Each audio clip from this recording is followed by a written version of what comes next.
Hola, bienvenidos a TMT Conversaciones. Estamos aquí en la hemeroteca del CCK, en el antiguo Palacio de las Telecomunicaciones. Hoy para conversar con Walter Sosa Escudero, que es economista, profesor de la Universidad de San Andrés y autor de un libro que se centra en explicar qué es el Big Data. Walter, gracias por venir. Por favor, muchas gracias. ¿Y qué es el Big Data y por qué es importante? ¿Qué es el Big Data y por qué es importante? Bueno, lo más trivial es decir que Big Data es muchos datos, ¿no?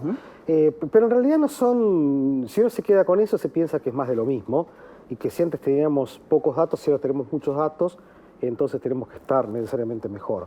Pero Big Data no es más de lo mismo, o sea, son datos que tienen que ver con interactuar con cosas que están interconectadas, ¿no? Como teléfonos celulares, dispositivos GPS, las propias redes sociales. Entonces son datos que obedecen una espontaneidad, son por construcción anárquicos, no son datos de una encuesta o datos de un experimento que tienen una curación, vamos a decirle. Entonces, ¿por qué son importantes? Porque son muchos. ¿Y dónde es que hay que tener cuidado? Que no es más de lo mismo. Justamente un experimento, una encuesta clásica, si está bien diseñada, le da a los datos un marco, una estructura. Entonces, el gran desafío de Big Data es, ok, son un montón de datos, pero hay que darles esa estructura. Entonces, son importantes porque existen, vamos a decir. ¿Y por qué se dicen que es el petróleo de este tiempo? Es un buen punto ese. La analogía funciona desde un punto de vista y no funciona de la otra, ¿no? Bien. Funciona como fuente de valor, poder. El que tiene el petróleo tiene poder y tiene un recurso que es importante, pero no funciona desde el punto de vista de la escasez.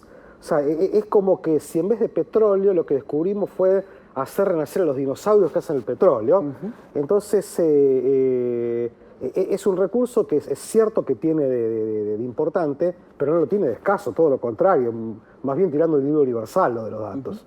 Pero hay ahí, por lo menos la creencia, imagino que algo de realidad hay, de que hay pocos actores que tienen ese poder, o que tienen al menos la capacidad de explotarlo económicamente, que son las plataformas. Sí, es cierto eso, que lo primero que aparece es esta cosa de que el poder de los datos tiene que ver con instituciones grandes como los estados, Amazon, Google, pero también Big Data lo que plantea es una distinción entre tener los datos, tener acceso a los datos y analizar los datos. Entonces Big Data viene acompañado de un pequeño costado hacker, vamos a decirle, en donde algunos actores pequeños con inteligencia pueden aprovechar también el aluvión de datos. Insisto, yo siempre pongo este ejemplo, un café de barrio que arma una página web, que tiene una cuenta en Instagram o que tiene sus usuarios en Twitter, puede implementar una estrategia muy inteligente para saber qué le gusta y qué no le gusta a sus consumidores. Entonces, en definitiva, es cierto, Big Data uno suena a Big, tiene que ver con cosas big, el Estado, las empresas grandes,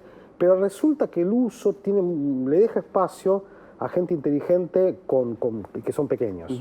¿Y en qué ámbitos estamos viendo ese uso inteligente de los datos? Tu actividad es la economía, sí. Imagino que hay un enfoque por ahí, pero ¿hay otros ámbitos? Mira, yo te diría que así como están las cosas, me cuesta pensar en un sector que no. Yo te diría que esta revolución de los datos, con todo lo que tiene de bueno, de malo y de incierto, justamente es algo que le llega a todos los sectores. Hay sectores que son más cautos, como el Estado, por ejemplo, ¿no? El Estado no es que es lento por burocrático, sino que es lento por cauto. O sea, tiene que preservar un montón de cosas que otras instituciones no necesariamente. Entonces, cuando el Estado tiene que velar por la transparencia, por la claridad, no puede comprar gratuitamente algoritmos en pos de la eficiencia. Pero yo te diría que más allá de esa cautela y esa diferencia de velocidades de adopción, todos los sectores de la sociedad del conocimiento están siendo afectados por la revolución de los datos. ¿Y qué ámbitos de la vida están siendo impactados? ¿La educación, la salud, el transporte? Misma respuesta. Yo te diría que ¿qué sectores todos? ¿Está bien? Pasa que algunos más obvios que todos. Yo te diría que en principio lo que está pasando ahora es que estamos viendo una influencia masiva en cosas un poquitito triviales. ¿Qué película te gusta? Yo qué sé. Cómo ir de un lugar a otro, bla, bla, bla, ¿no? Pero de a poco lo vamos a ir viendo en cosas relativamente más importantes, ¿no? Como el propio sistema educativo, la interacción con la medicina. O sea, en definitiva, es todo un poco incipiente y las cosas realmente importantes me parece que están por venir. En este mundo de los datos y del impacto en nuestra vida cotidiana, también hay apocalípticos integrados, ¿no? Están aquellos que dicen, acá hay una oportunidad enorme en muchos sectores, en muchos aspectos, pero también hay un riesgo tremendo y empiezan incluso a ponerle nombre a esos riesgos que podrían ser capítulos de Black Mirror, ¿no? Por ejemplo, Sí. precrimen, ¿sí? O de películas, Sí, sí. de hecho, precrimen, o ¿para qué votar? Si las plataformas ya saben cuáles son nuestros intereses, nuestros gustos, nuestras inclinaciones ideológicas. Bueno, pavada de puerta abriste, ¿no? Porque hay Tenemos muchas unos cosas, minutos igual. hay muchas cosas para contar. A ver, ¿qué quiero decir con esto? Siempre que aparece una tecnología, la gente es súper entusiasta y apocalíptica. Se hablaba de eso con la aparición de la genética, por ejemplo, no sé, de tantas cosas, de la opinión pública, de la revolución industrial, si vamos al caso, ¿no? Entonces, toda tecnología viene con promesas y contraindicaciones, y justamente a lo que nos fuerza esta tecnología nueva de datos es a pensar en qué nos beneficiamos y en qué nos perjudicamos. A mí se me hace que lo incorrecto no es sacar toda la cuenta. O sea, es cierto que los algoritmos tienen problemas éticos, operativos, y que uno no puede ser tan inocente con la información, pero también es cierto, es justo reconocerlo, que hay muchísimas cosas de las cuales nos vamos a beneficiar por interactuar con algoritmos. Entonces, me parece justamente la razón por la cual yo escribí este libro es para no tener una postura extrema, ni apocalíptica, ni tampoco inocente. O sea, yo creo que tenemos que hacer exactamente lo mismo que hicimos con la genética, con los rayos X, con cualquier cosa que viene con usos, abusos, ventajas y desventajas. Es poner arriba de la mesa y sobre todo crear las instituciones para que nos permitan aprovecharnos de todo lo bueno y que no aparezca lo malo. Ese es el desafío. Y ahí hay un desafío tal vez previo que es el de la alfabetización, ¿no? En datos, en el conocimiento de qué es esto. En ese sentido, en el sentido de la educación para vivir esta realidad de la revolución de los datos, ¿cómo estamos? Pero es difícil porque lo que importa es cierta educación para confiar en el otro, ¿no? Anterior al tema de los datos. Con eso, ¿no? Uno toma un remedio y no estudia química, Claro. no estudia medicina, pero estudia lo suficiente como para confiar en un médico, en un curandero, no en un hechicero, ¿está bien? Entonces lo que hace falta es estudiar lo mínimo para poder confiar o para desconfiar sin ser incrédulo. Entonces, mucha gente piensa, a mi juicio erróneamente, que entonces hay que salir a estudiar computación, datos, estadística, matemática, y yo no sería extremo. Me parece que eso lo tienen que estudiar los científicos, los computadores, pero también está en nuestro rol tranquilizar a la gente, o sea, intentar contar las cosas como son. Entonces, cuando hablamos del sistema educativo, me parece que lo que hablamos es algo un poco más inteligente, que es lograr una mejor interacción con el sistema educativo y sobre todo con el sistema científico. Ahí vos hablabas de la confianza, ¿no? Me ponías la analogía de los medicamentos, pero ahí hay instituciones, ¿no? O sea, hay instituciones que velan por esa confiabilidad. ¿Debería haberlas en este ámbito? ¿Cuáles serían? ¿Cómo deberían ser? Ahí está el problema, ¿no? El gran problema que tenemos ahora con esta tecnología de datos es que nos enfrenta a qué tipos de instituciones, reglas, normas tenemos que crear. Algunas son instituciones estatales, leyes, pero otras son instituciones de la sociedad, ¿no? Insisto, a veces no hace falta que uno prohíba o permita una cosa, sino que eduque como para que esas cosas no ocurran. Insisto, la práctica de la medicina es una actividad regulada.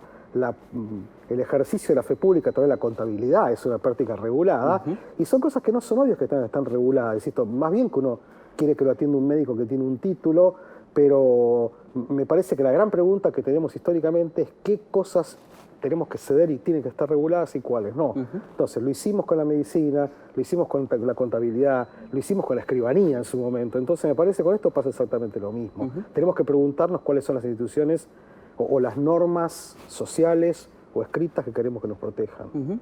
Hay algunos datos, ¿sí? Informaciones, que tienen que ser privados, incluso secretos. Por ejemplo, el voto, ¿no? En el caso de la Argentina, o la salud de una persona, ¿sí? Y otros datos, otras informaciones que tienen que ser públicos, ¿sí? Por ejemplo, el gasto presupuestario del Estado, las compras del Estado. ¿Cómo es ese juego? Porque alguien podría decir, bueno, yo como empresario le vendo al Estado, no quiero que mi competencia sepa cuál es mi actividad, mi facturación y demás, pero el Estado a la vez tiene que difundir esa información porque tiene que rendirles cuentas al ciudadano. ¿Cómo es ese balance? Mira, va a ser por prueba de error, porque eso implica lidiar con objetivos éticos que son contradictorios, ¿no? Uno es obviamente la privacidad y otro la transparencia. En el libro yo cuento un caso de Noruega, en donde por una cuestión de transparencia los ingresos de los noruegos eran todos públicos, Claro. pero en algún momento un vivo hizo una app entonces yo podía con un botoncito ver los ingresos de todos mis contactos en Facebook, de Tinder o de Instagram. Entonces empezó el bullying, empezaron no sé, las agresiones, empezaron los chismes en un pueblo discreto como el noruego. Entonces, en pos de la transparencia, Noruega quiso que todo esté arriba de la mesa, pero en pos de la privacidad, a un mes recogió el guante. ¿Está bien? Entonces, justamente nos toca encontrar, casi por prueba de error, cómo negociar objetivos éticos conflictivos. O sea, en pos de un objetivo de la eficiencia, por ejemplo, yo querría utilizar un algoritmo que mida la pobreza, por ejemplo. Pero en pos de la claridad o en pos de la transparencia, quizás prefiero un algoritmo más simple. ¿Está bien? Que lo pueda entender la gente, que lo pueda comunicar un periodista y que la gente se sienta cómoda que aunque lo que surge de la medición de la pobreza no es un engaño, sino un método transparente. Entonces, muchas veces en pos de la eficiencia, uno confía en un algoritmo terriblemente sofisticado para medir la pobreza, la inflación, pero quizás en pos de la transparencia un algoritmo un poquitito menos eficiente, pero más claro y quizás más lento, le da más confianza a la sociedad. Es esa tensión. Nos toca discutir cosas que implican objetivos éticos contradictorios. Walter, después de la pausa, quiero que me digas de quiénes son los datos. ¿Quién es el dueño de los datos? Porque si es el petróleo, queremos saber quiénes son esos dueños. Pero eso va a ser después de esta pausa.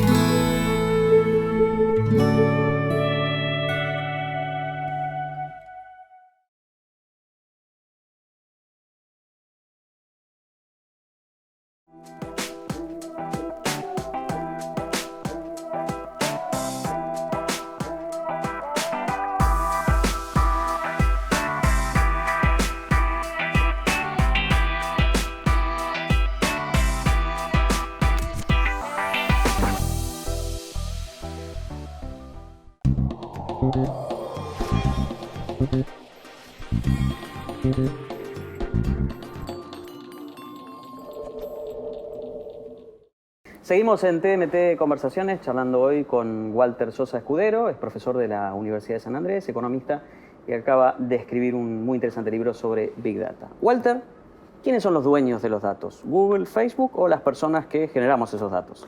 Súper pregunta. Cuando yo era chico, hace muchísimos años, ¿no?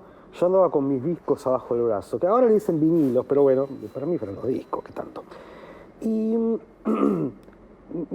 no distinguíamos en esa época entre tener los discos y tener acceso, era la misma idea. ¿Bien? Ahora ando con el catálogo entero de Sony Music metido en Spotify. ¿Y quién tiene quién es el dueño de eso? ¿No? Entonces me parece que una cosa que plantea la revolución de Big Data es una enorme distinción entre tener acceso a y tener los datos y sobre todo analizarlos. ¿Bien? Entonces resulta que así como están las cosas, es un tanto irrelevante la discusión de quién tiene los datos a la luz de quién tiene acceso y quién no. O sea, por ejemplo, de Twitter, ¿no? ¿Quién tiene mis tweets? Los tengo yo, los tiene Twitter, pero resulta que posiblemente un programador con un poquitito de habilidad informática tiene acceso a mis tweets y a la posibilidad de analizarlos y estudiarlos y leerlos mucho mejor que yo, y quizás más que Twitter, que no sé si le interesa lo que yo digo, ¿está bien? Entonces, si la pregunta es quién está ganando, posiblemente gana un hacker que estudia mis tweets, y le va mejor que yo, que quizás soy el dueño, o Twitter, que naturalmente tiene todos los tweets. Entonces, me parece que lo que plantea la revolución de datos y algoritmos es que se perdió esa distinción de... O sea, muchas veces pasa paradójicamente que el que tiene los datos no termina ganando más. Hay muchísimos casos de gobierno abierto, en donde en pos de la transparencia, yo cuento el caso de Manuel Aristarán en el libro, que un gobierno como el de Bahía Blanca que pone los datos disponibles, pero son ilegibles, son incruzables, y lo que hizo Manuel es diseñar un robot muy simple que permite ir por categorías, leer, visualizar. Gasto público bahiense, ¿no? Exactamente. Entonces el héroe de la película es una mezcla de la voluntad del gobierno por los datos, pero sobre todo la habilidad de alguien de interpretarlos. Entonces está esa distensión de quién los tiene, quién tiene acceso, quién tiene la inteligencia para estudiarlos. Yo creo que ahí es donde hay para ganar un montón. El producto, entonces, valioso es el sentido que producen los datos y la habilidad de generarlos. Totalmente. Los datos, sobre todo con nuestro famoso sesgo de confirmación, nos dicen más o menos lo que tenemos ganas de escuchar. O sea, los datos empiezan a decir cosas interesantes cuando uno tiene una pregunta concreta. Entonces, no es que en la historia de la ciencia no es que los datos anteceden a las preguntas ni las preguntas a los datos. Hay una circularidad en donde los datos interactúan con las ideas. Le sacás las ideas, los datos no dicen nada. Y las ideas sin datos es difícil que aparezcan. Entonces, tiene que ver con esa interacción. ¿Se puede manipular lo que piensa una sociedad, un individuo, manipulando los datos? Sí, pero no creo que en un 100%. O sea, pasa que la palabra manipular... Igual la respuesta sí es fuerte, ya, aunque no sea el 100%. No, pasa que la palabra manipular está cargada, hay algo peyorativo, ¿no? Ciertamente se puede influir, más bien que se puede influir, pero de vuelta a lo que conversamos al principio, eso no es nuevo. La publicidad. La publicidad, a ver, el mismo debate, o sea, de Sócrates en adelante, estamos intentando meternos en la cabeza de otros. La pregunta, lo que mucha gente tiene miedo, es si se puede hacer de una forma subliminal. Claro. Y ahí la respuesta es sí, pero no creo que seamos tan tontos. O sea, yo no creo que lo que esté pasando con las elecciones en ningún país ahora tenga un enorme componente de el que está ganando es porque tiene más Big Data y más Analytics. No es cierto por dos razones. Primero porque el factor de una elección que es explicable por Big Data es ínfimo, mínimo. Y segundo, que por lo que acabamos de discutir de quién tiene los datos, quién tiene los algoritmos, no es obvio que si una herramienta está disponible para A, no esté disponible para B. Insisto, si es cierto que Big Data y Analytics está disponible para River y no para Boca, entonces va a ganar River. Pero lo que es ridículo pensar, ¿y por qué está disponible para River y no para Boca? Entonces, si todas estas partes tienen acceso a Big Data, la pregunta es, bueno, está indeterminado quién gana. Entonces, yo creo que sí es influible, no somos tan tontos, y en la cuestión estratégica no me parece que una herramienta que está disponible para una parte no está disponible para la otra. Y eso no tiene que ver con el tamaño, no puede creer, entonces el Estado está en mejores condiciones de influir, y no me parece que sea del todo cierto, eso es lo que yo creo. Una pregunta parecida a la anterior es si se puede predecir el comportamiento de una sociedad o de un individuo estudiando sus datos. En parte sí, en parte no. O sea, como seres humanos, desde cierto punto de vista, somos tremendamente predecibles, y de otro punto de vista somos un enorme misterio, y está buenísimo que así lo sea, ¿no? Entonces, yo creo que se puede predecir todo aquello que obedece un patrón. No sé, si dada tu edad, dada tu educación, dado ciertas características que vos no estás ocultando, dónde vivís, cómo son tus hábitos, yo predigo que te gusta comer pizza, por ejemplo. Bueno, eso es relativamente simple, ¿no? Pero predecir a quién vas a votar, predecir cuánto va a estar el dólar de acá a 3 días, predecir para dónde se va a tirar un arquero ante un penal, son cosas complicadas, pero no de predecir, pero no por complejas en sí como la meteorología, sino difíciles por la estrategia, ¿no? O sea, predecir lo que va a decir Macri es muy difícil, porque lo que vaya a decir Macri depende de lo que crea Fernández que va a decir, y así sucesivamente. Entonces, es esa interacción estratégica lo que, entre comillas, explica el fracaso de Big Data en las encuestas, el fracaso de Big Data en el deporte. Pero me parece que lo que fracasan no son las encuestas ni Big Data, sino el análisis. O sea, yo no esperaba mucho de Big Data en este evento. Insisto, porque son eventos muy estratégicos y muy sujetos a estas fluctuaciones que tienen que ver con que las cosas no dependen de lo que yo hago, sino de lo que yo hago, de lo que hace el otro y lo que pensamos mutuamente. Entonces, esa hiperinestabilidad que tiene que ver con lo estratégico, no es que es impredecible porque no tenemos suficientes datos, sino que es impredecible porque en su naturaleza es impredecible. Y hay gente como a la expectativa del fracaso de estas nuevas herramientas o estas nuevas realidades, un poco también tal vez por miedo a que no sabe cómo enfrentarlas, cómo conocerlas. Bueno, ahí volvemos a lo que discutimos anteriormente, ¿no? Me parece que lo que nos toca a nosotros es justamente romper esta visión binaria de que Big Data es el fin del universo o que es otra cerveza artesanal. O sea, yo no esperaba que Big Data tuviese una influencia en las elecciones, y espero que no lo tenga, pero no es que espero en el sentido de wishful thinking, no lo va a tener. A ver, hay ciertas cosas que son impredecibles,